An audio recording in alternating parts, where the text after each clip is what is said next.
This is news analysis coming to you live on Politics and Business Television Abuja.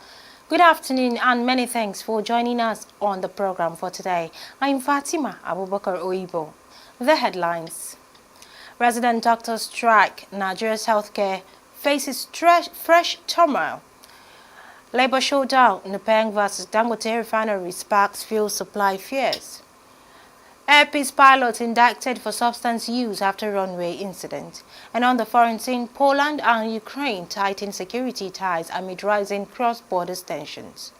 Details of the story and more to come shortly after the break. Do stay with us.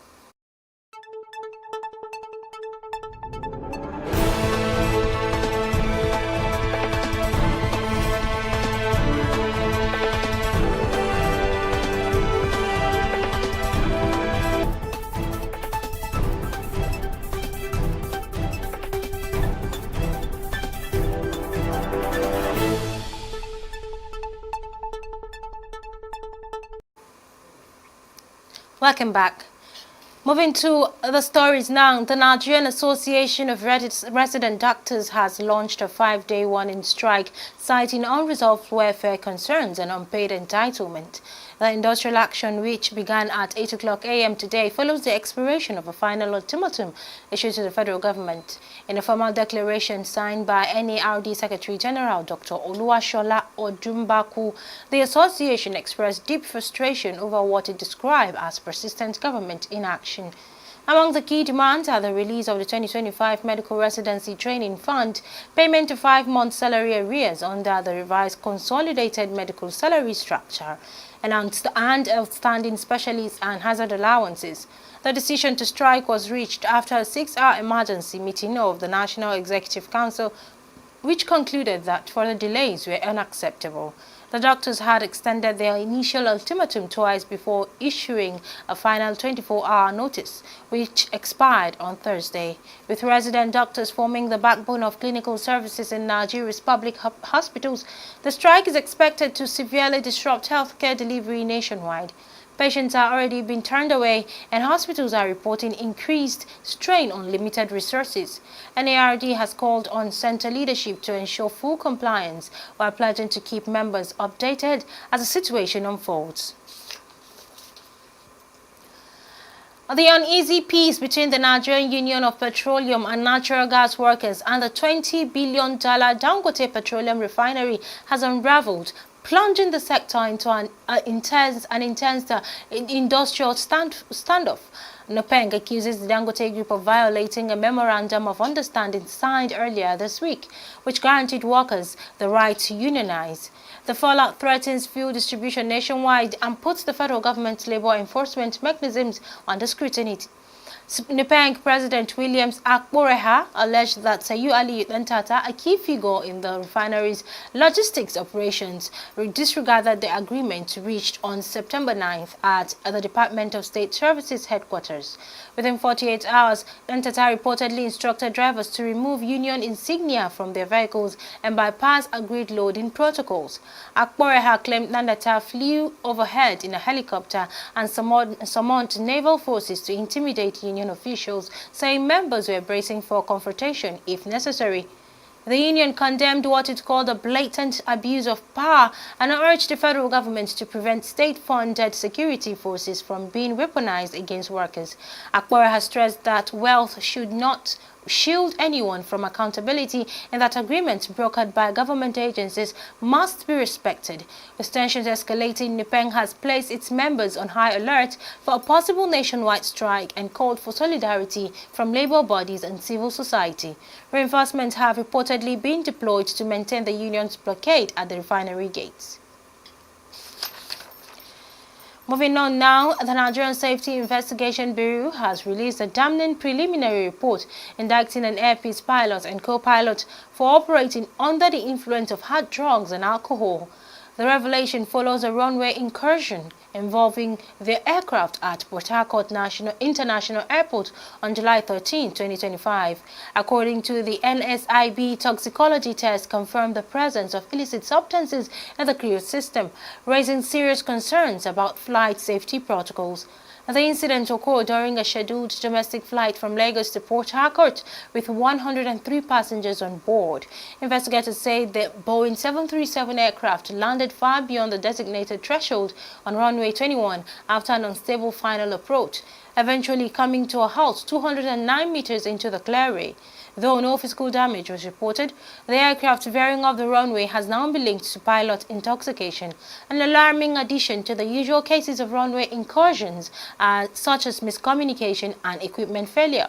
Mrs. Bimbo Olawumi Oladeji, Director of Public Affairs and Family Assistant at NSIB, signed off on the report, which has sparked renewed calls for stricter enforcement of crew fitness standards.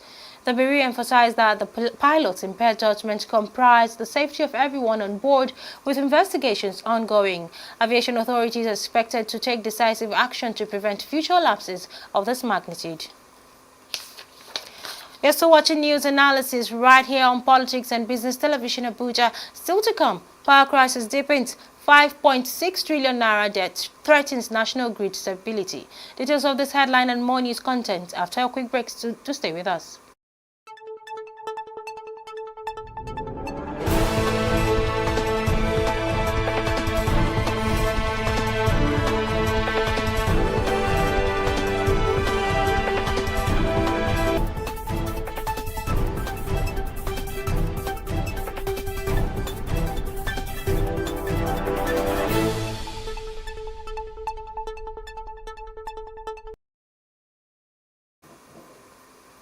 Welcome back.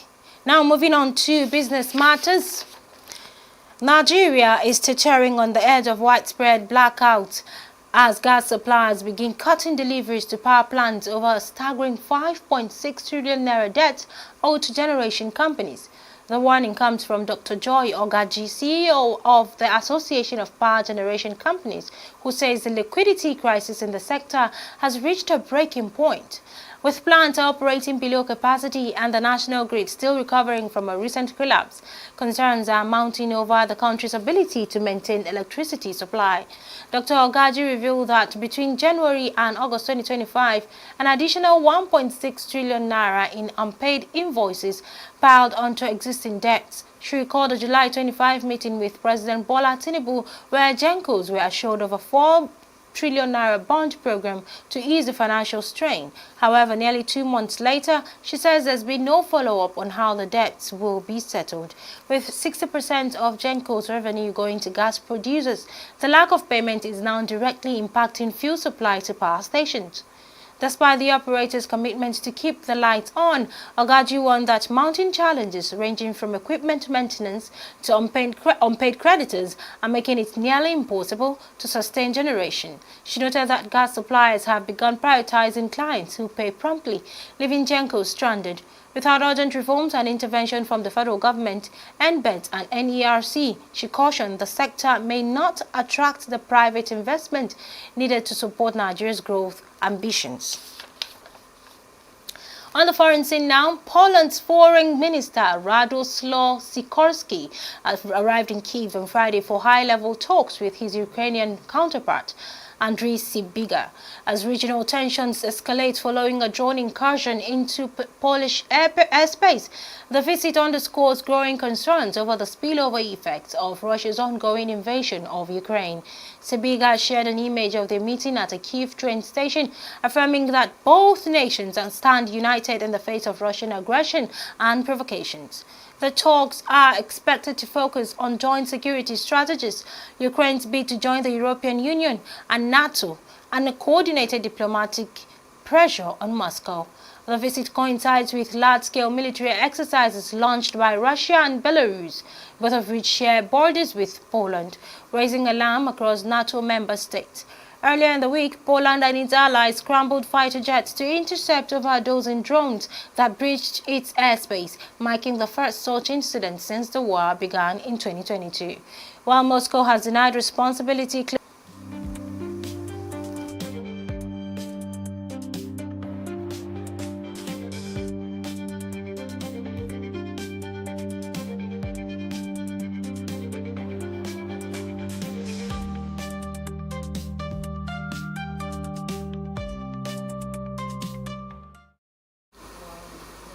Welcome to P&B Sport News. I'm Abel Sunday.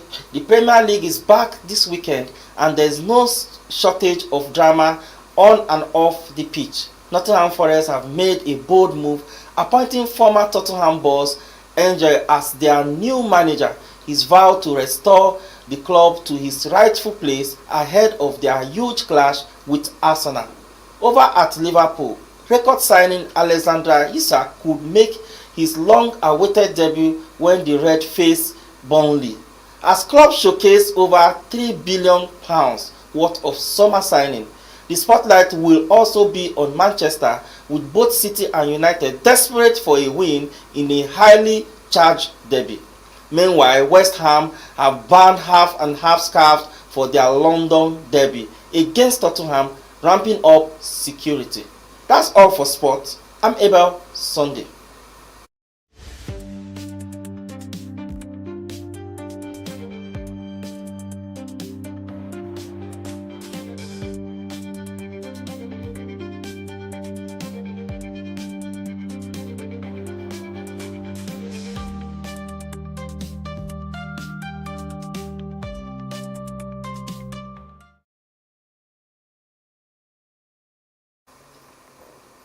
Thank you, Abel Sunday. Welcome back onto the focus of the day.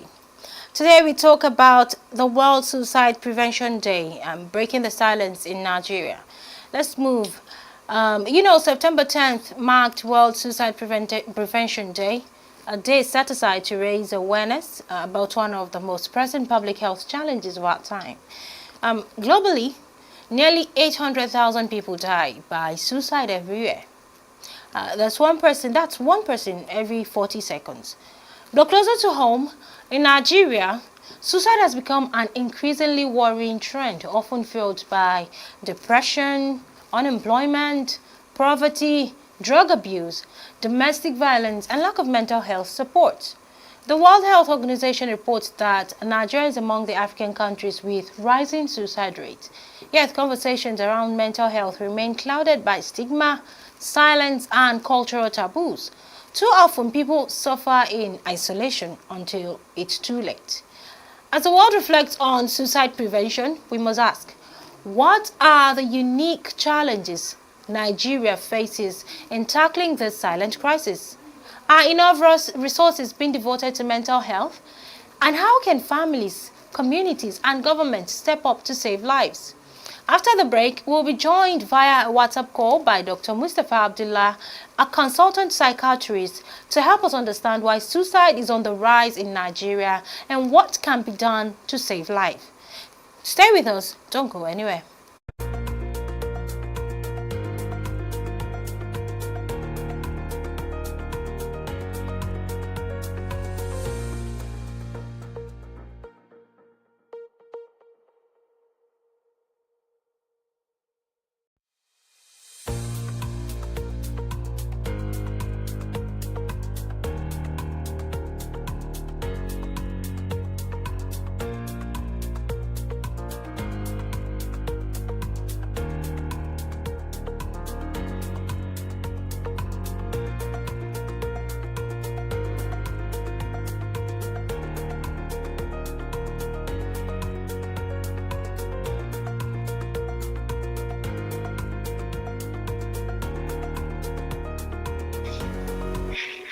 Welcome back. We've been looking at World Suicide Prevention Day and how it concerns Nigerians.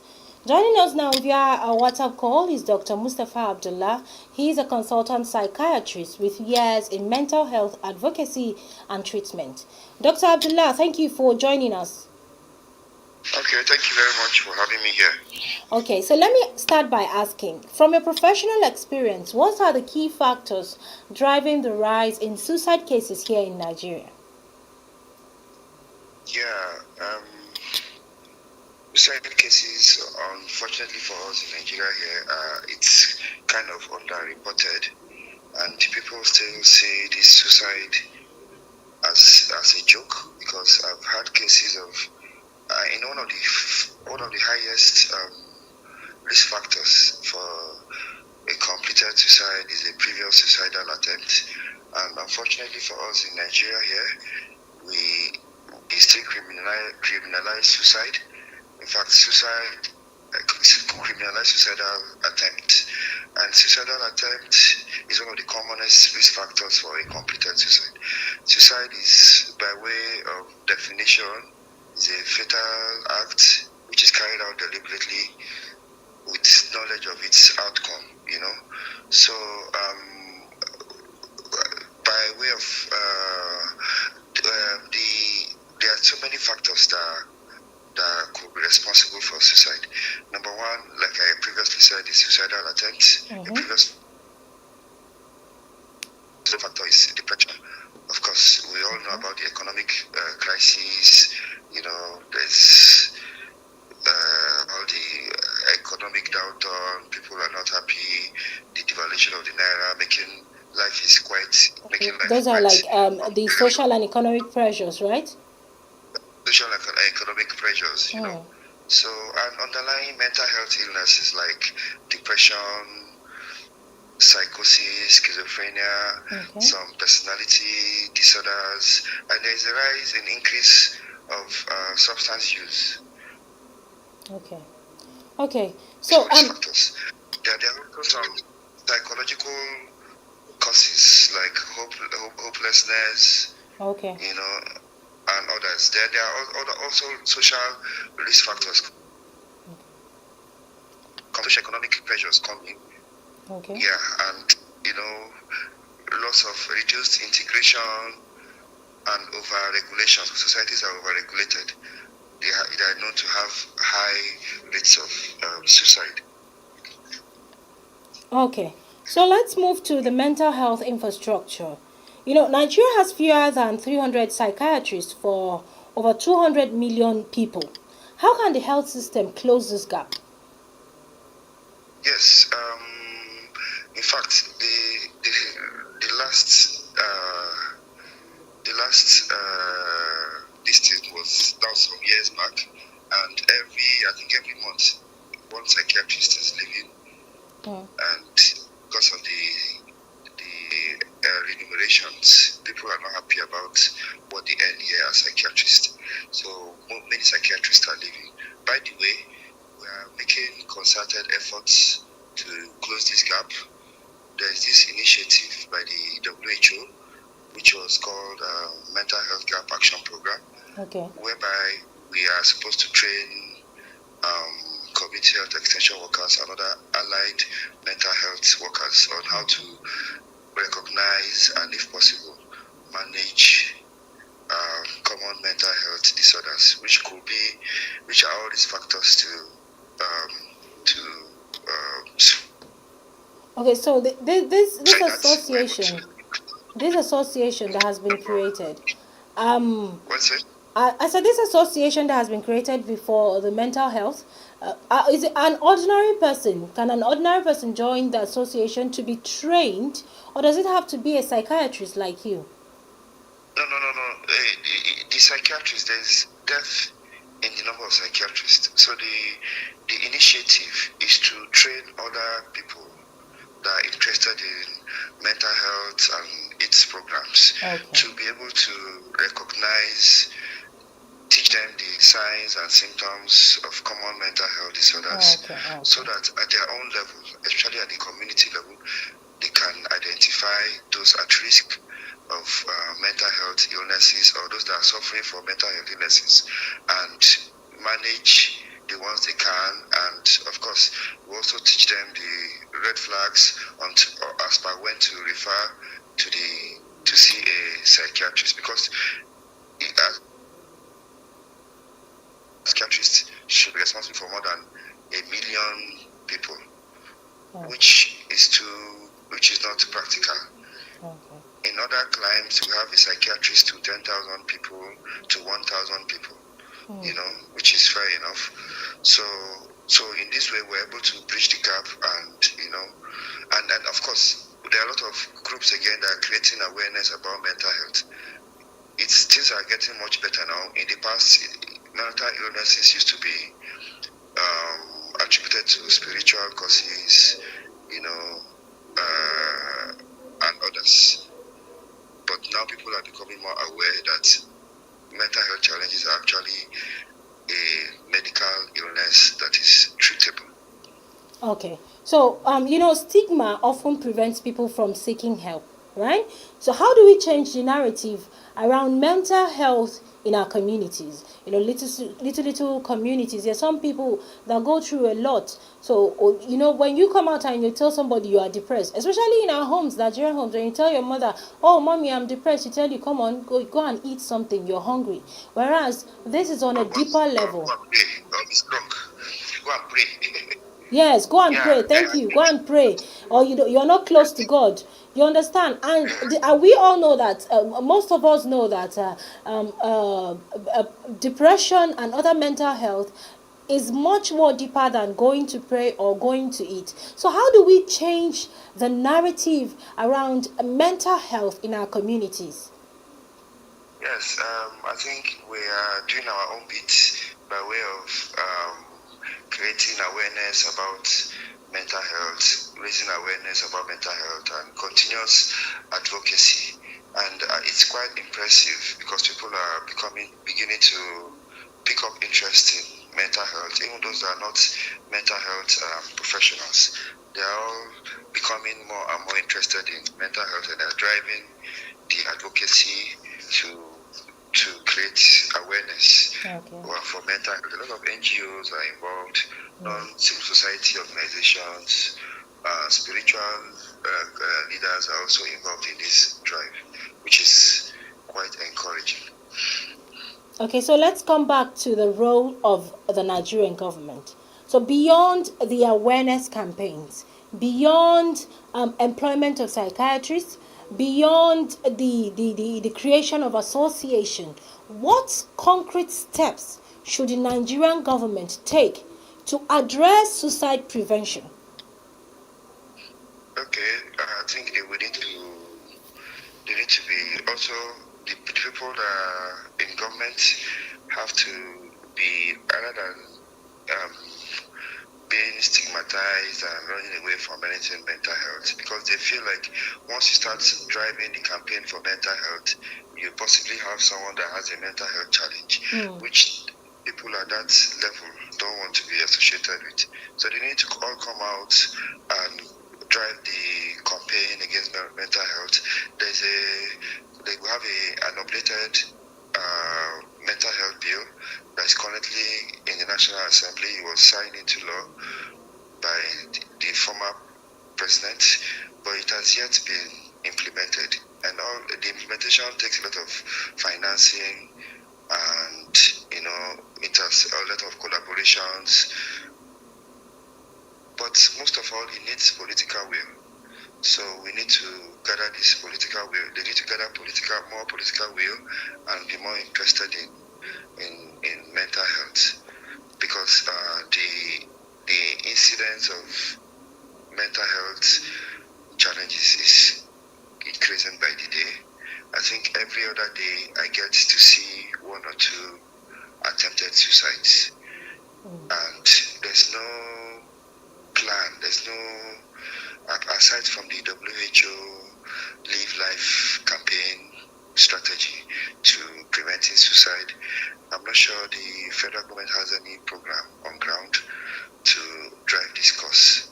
And even if they do, at least implementing the mental health bill will go a long way in addressing a lot of these issues. So we plead with them to give us the resources needed so that we can put this law into practice. Okay. So let's lastly, very quickly before we go, let's go back to the community. What actions can the community take? What role can schools, religious institutions, and the civil society, what role can they play in providing safe spaces and early intervention for those at risk?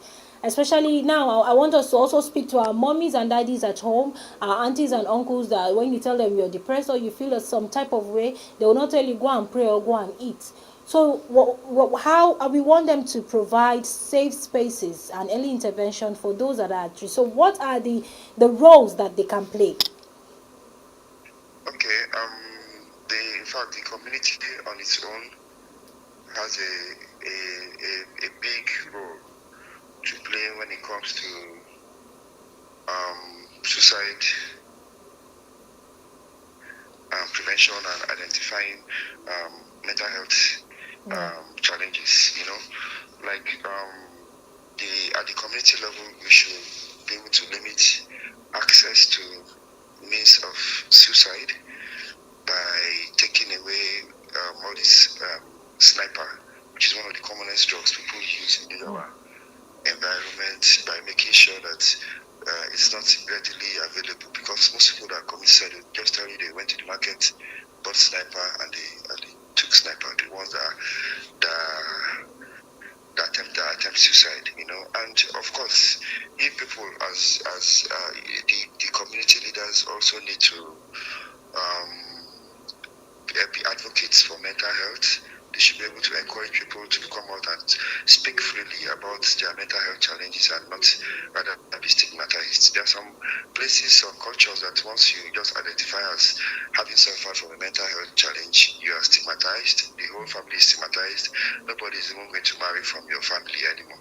So all those things have to be addressed. The spiritual leaders too need to also be involved, because they are the go-to people when people start suffering from depression. They need to also be educated about mental health, and they should be able to direct these people to the appropriate quarters, rather than saying things like maybe it's caused by one enemy or the other, or attributing spiritual causes to them. They should be able to properly refer people that are suffering from mental health challenges to the specialist. Then we should also be able to foster life skills among young people. Like we should have maybe social, like then there used to be all these debate groups. All these educative, what do you call it now? Educative societies. They should be able to form like group where people are able to talk freely and support each other, support groups. You're trying to talk about life support groups, right? Yeah, support groups within the communities whereby they're able to help each other through their trying periods. Then very key is also the ability to be able to avail people for some of these trainings so that they can be able to identify and, if possible, manage common mental health disorders.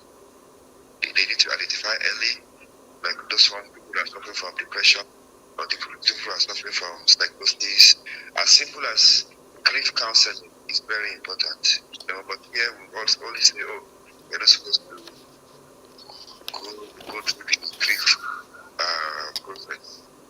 But it's okay to talk to somebody even as simple as grieving or bereavement, So we need to all be availing ourselves or be open-minded to mental health challenges, and the communities should also have safe spaces,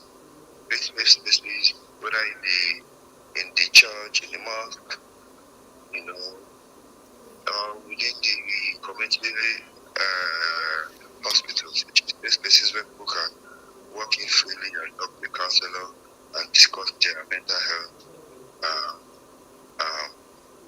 challenges. Okay. Then the parents also should be open to, they should also listen to their children and the younger ones when they discuss their challenges. They should not just show them pride as if maybe they're lazy or they don't want to, they're just pretending. These things are real. Parents that deprive their children of taking antidepressants, because they feel like the child is just contented. This child has attempted suicide like 3 times. And the commonest cause of suicide is previous suicidal attempt. So those are the issues we all need to open our mind to mental health challenges. And it can happen to anybody.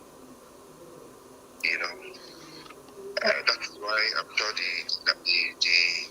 the theme for this year's suicide prevention days, we all need to change the narrative.